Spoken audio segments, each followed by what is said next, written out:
So, I was speaking to another team, another international team manager, and he made an interesting statement. And he said he spoke to one of the senior people in your team right now and said, you know what, if you're going to have 24 teams in your local structure, it's not going to work because you're going to have a lot of garbage in and garbage out. That in a country like Sri Lanka, you can't have more than 4 teams. Why are you having 24? Is that an issue? Do you see that as one of the things? Yeah, because we are playing quantity rather than quality. Simple as that. We're diluting the talent. Guys are not being pushed. They're not being tested at domestic level, at first class level. My biggest, in my proposal, the biggest problem we have is we don't use any of our international venues as our first class venues.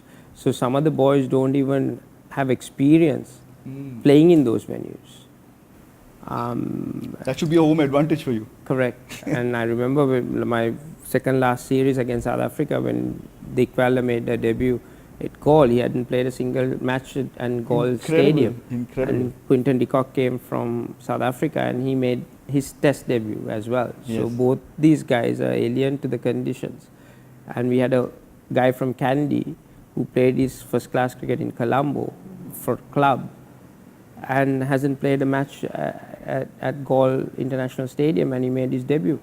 So these are simple things that we can easily rectify and find a solution for. But that shouldn't be just for our first class cricketers. That needs to go down to our under 15s and under 17s and under 19s. They should be using our international facilities now at a provincial level.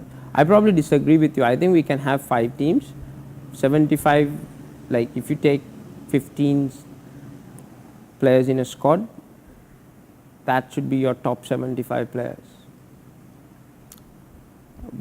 with your bench strength and all that, and to try and cover all your 3 formats.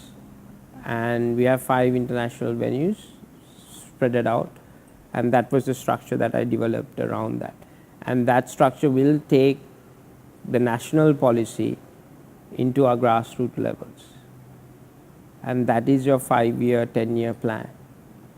And then you can change the nourishment which is going to go down that vein depending on the modern technology and modern techniques that you use. But without a structure, none of that is going to go down to our grassroots levels. And we've along the way have made a lot of mistakes. We probably have so many level 1 coaches. Certificates have been given the last 20 years, 15 years. And there's no proper evaluation system how these level 1 coaches have progressed. And these are the level 1 coaches who goes and coaches schools cricket and various other kids, whether it's private coaching classes or schools. So if there's no evaluation structure to see whether they're doing the right thing after year 1, year 2, year 3, like that, we are producing bad cricketers at that level.